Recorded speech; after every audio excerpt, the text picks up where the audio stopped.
안녕하십니까. 더비용원 여러분, 청소년 상담사 2급 필기시험 대비를 위한 학습 시간입니다. 오늘은 세 번째 과목인 측정도구의 활용에서 총 7번째 시간, 우리 교재 위치는 268페이지입니다. 지난 시간에 이어서 우리는 지금 지능검사에 대해서 공부를 하고 있는데요. 우리가 지난 시간에 배웠던 지능검사는 웩슬러 검사지로서 성인용과 아동용, 유아용에 대해서 공부를 했고요. 특히 시험에 가장 중점을 두고 있는 웩슬러 성인용 검사제에 대해서 다양한 공부를 했는데요. 좀 복잡했죠, 그죠? 그렇지만 어떻게 보면 좀 약과죠. 우리가 또 앞으로 배우게 될 성격검사 같은 경우는 굉장히 복잡한 것들이 많이 나오는데 그 정도는 충분히 암기를 해야 될 그 정도 내용이라고 봅니다. 오늘은 그 지능검사의 두 번째 시간에 해당되는 내용으로서 가우프만의 ABC 검사제에 대해서 설명을 하려고 합니다.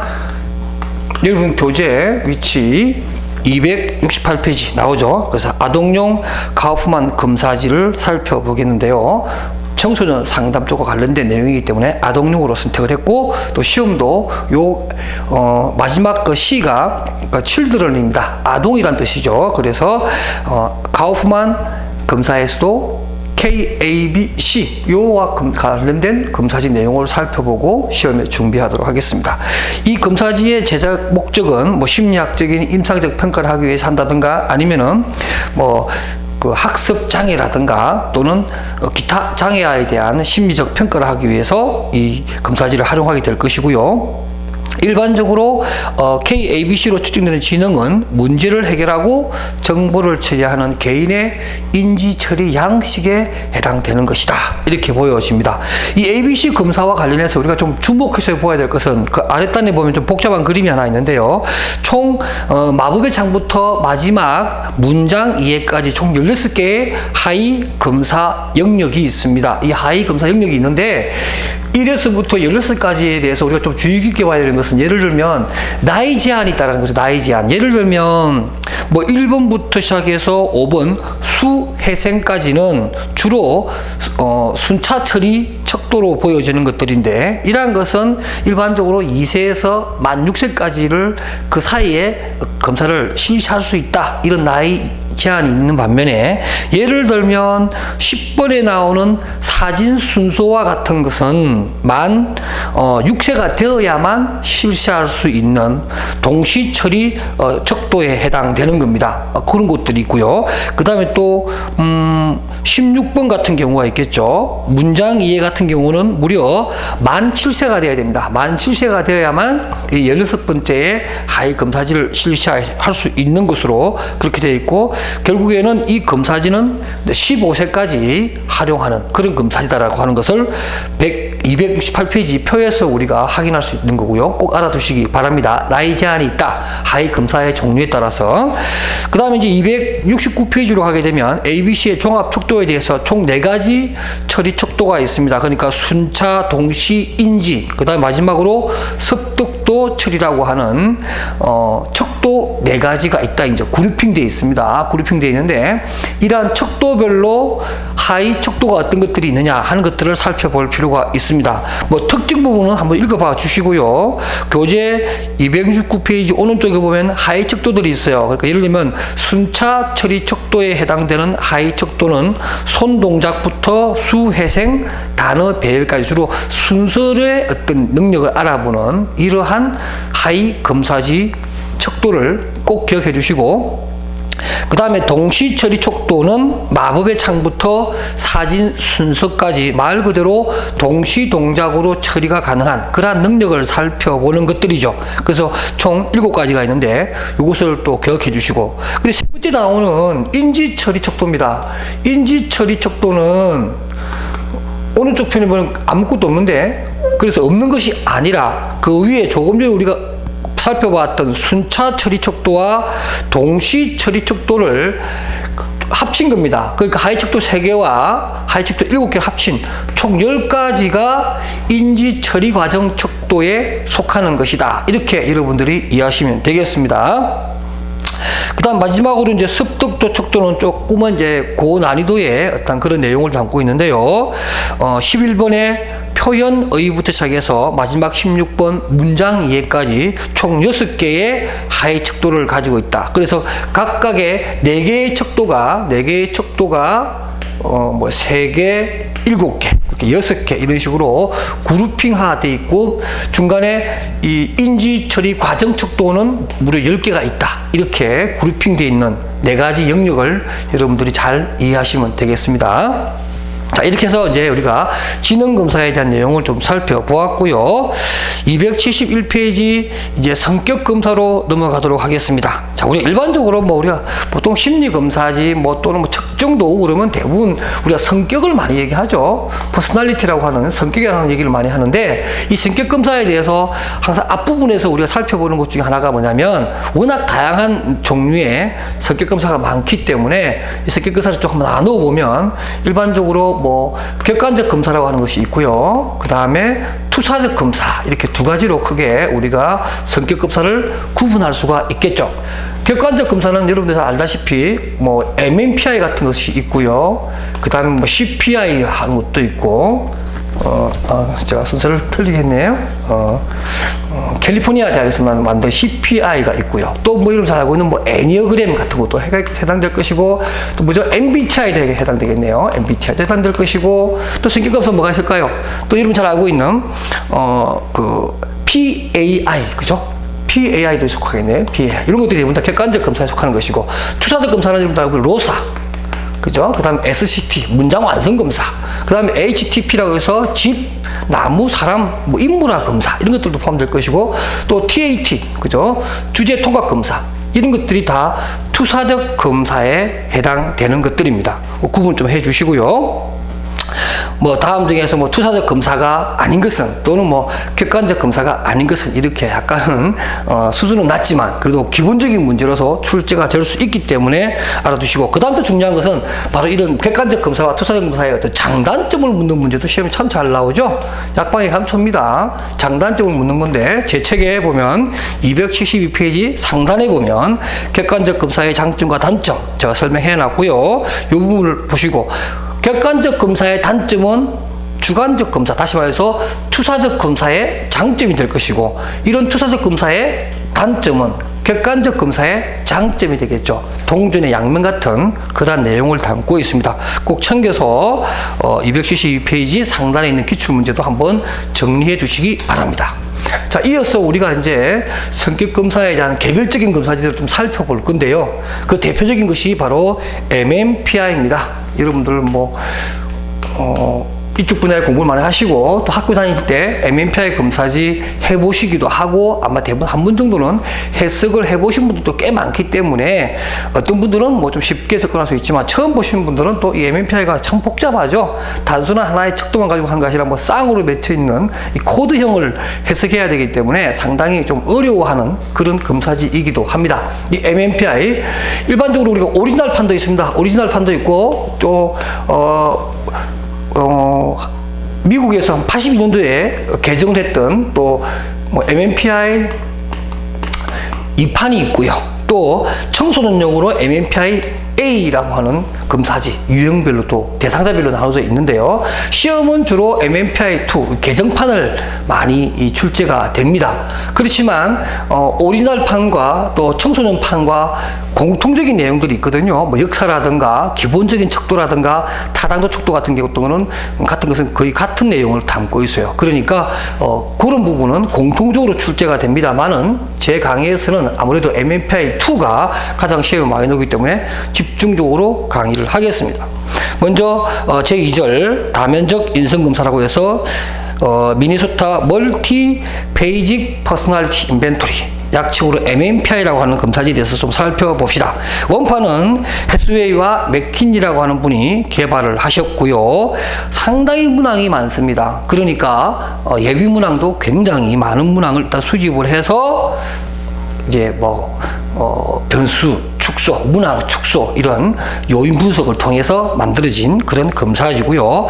참 재밌는 것은 타당도 척도라고 하는 것을 두고 있습니다. 그래서 이 검사지의 결과를 해석하기 이전에 타당도 척도에 나온 점수가 이상치를 보여줄 경우에는 검사지를 폐기하거나 해석을 하지 않는 그런 경우가 생기죠. 왜냐하면 이 MMPI 검사지 같은 경우에는 성격에 대한 검사지를 하기 때문에 의식적으로 베이킹 굿, 좋게 보이려고 한다든가 베이킹 배더, 일부러 안 좋게 보이려고 한다든가 뭐 이런 행동을 할 수가 있겠죠. 그런 것을 잡아내기 위해서 이러한 타당도 척도를 검사지 앞부분에 배치해 놨다라는 거 꼭 알아두시기 바랍니다. 그리고 나서 이제 이 오리지널판이 1982년도에 개정을 거쳐서 우리나라에서는 1989년도 약 7년 뒤에 우리나라에 이제 번역판이 나오게 됩니다. 이러한 MMPI-2는 오리지널이 가지고 있는 어떤 규준이 좀 오래됐거나 또는 문제가 있었던 문항들을 삭제하는 그러한 작업을 했고요. 그러나 이제 원판에 나와 있는 타당도 척도와 임상 척도는 그대로 유지합니다. 그러니까 원판에 있는 4가지 척도와 또 임상 척도 10가지는 그대로 그 기본 포맷은 그대로 가져왔다 이렇게 보여지고요.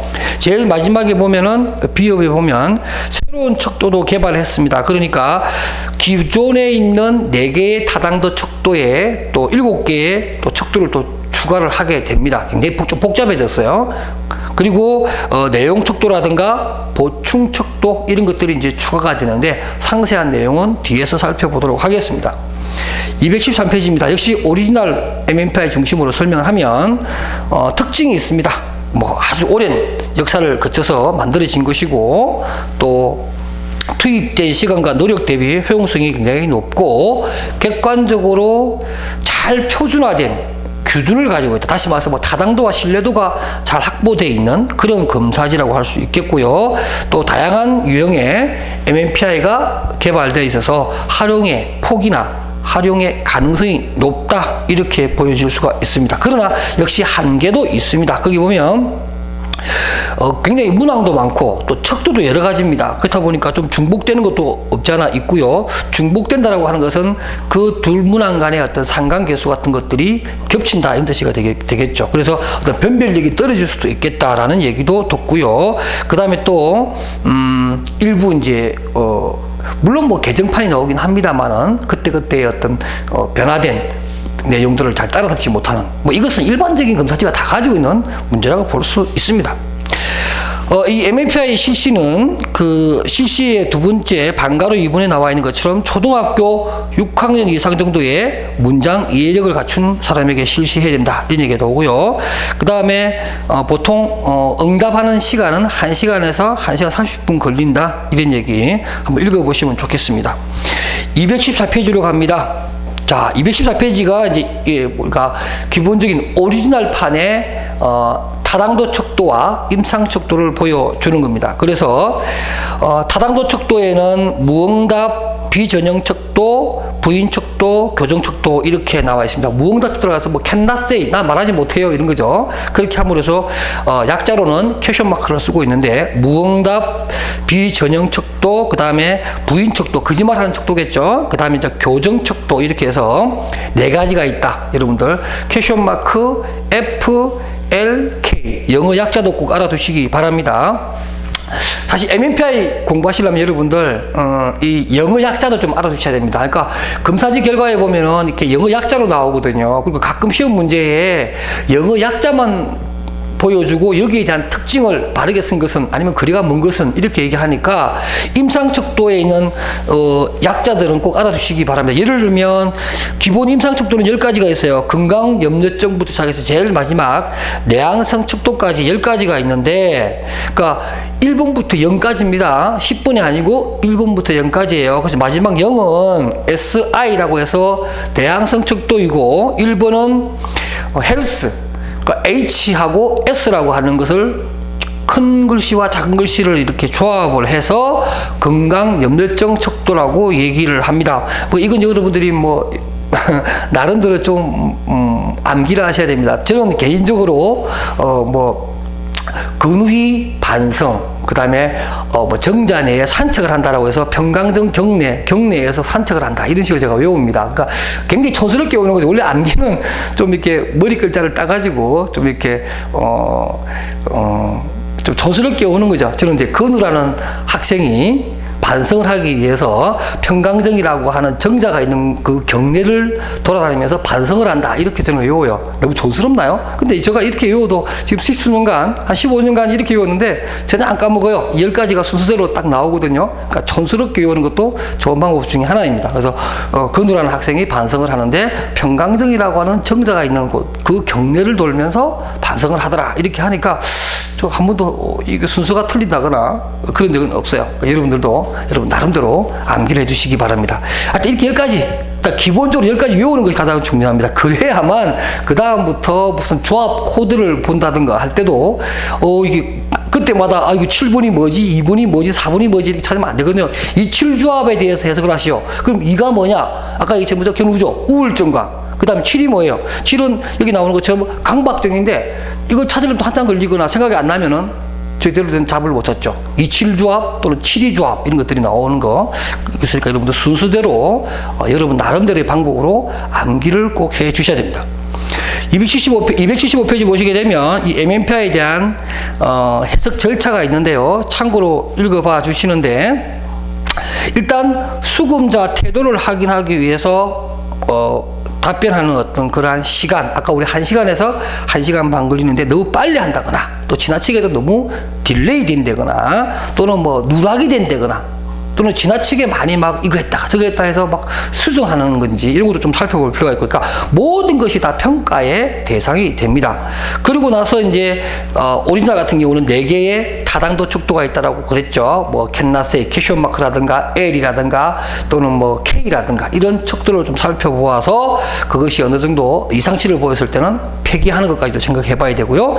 마지막에 이제 10개의 임상 척도를 확인하게 되는데, 여기서 여러분들 이 10개의 임상 척도 중에서 5번째 나오는 성이 있습니다. 성. 여기서 말하는 성은 섹슈얼을 얘기하는 것이 아니고, 그러니까 남성, 여성을 얘기하는 겁니다. 그 남성, 여성과 관련된 여성성, 남성성 척도라고 하는 것과 10번째 0번째 나오는 내향성은 일반적으로 우리가 임상 척도에서는 조금 다른 개념으로 봅니다. 이상이 아니라는 거죠. 그럼 나머지 8개는 그 2개를 뺀 5번과 0번을 뺀 나머지 8개는 이상 척도라고 해서 우리가 시앗 척도라고 해요. 시앗 척도. 이것은 10개 중에서 5번하고 그러니까 남성성, 여성성 척도하고 그 다음에 10번 내향성 척도 이 2가지를 뺀 나머지 8개를 우리는 시앗 척도라고 하고 임상 척도에서 매우 중요하게 다루는 내용이다. 이걸 꼭 알아두시기 바랍니다. 여기까지만 하고 이제 또 요 부분에 대한 부분을 또 상세하게 대해서 설명하니까 순차적으로 설명을 하겠습니다. 275페이지에서 빠뜨리지 말고 반드시 보고 가야 될 것 중에 하나가, 해석시 유의사항 중에 하나가 바로 1번입니다. 이 MMPI를 해석할 때는 반드시 무정보 해석을 하지 않도록 유의해야 한다라고 해서 다른 어떤 정보와 곁들여서 해석하는 그런 것이 굉장히 중요하다 이렇게 보여집니다. 자, 이렇게 해서 다음 시간에는 이제 타당도 척도와 10개 임상 척도 하나하나에 대한 공부를 하도록 하겠습니다. 오늘 수고하셨고요. 미리 예습 좀 해 오시기 바랍니다. 수고하셨습니다.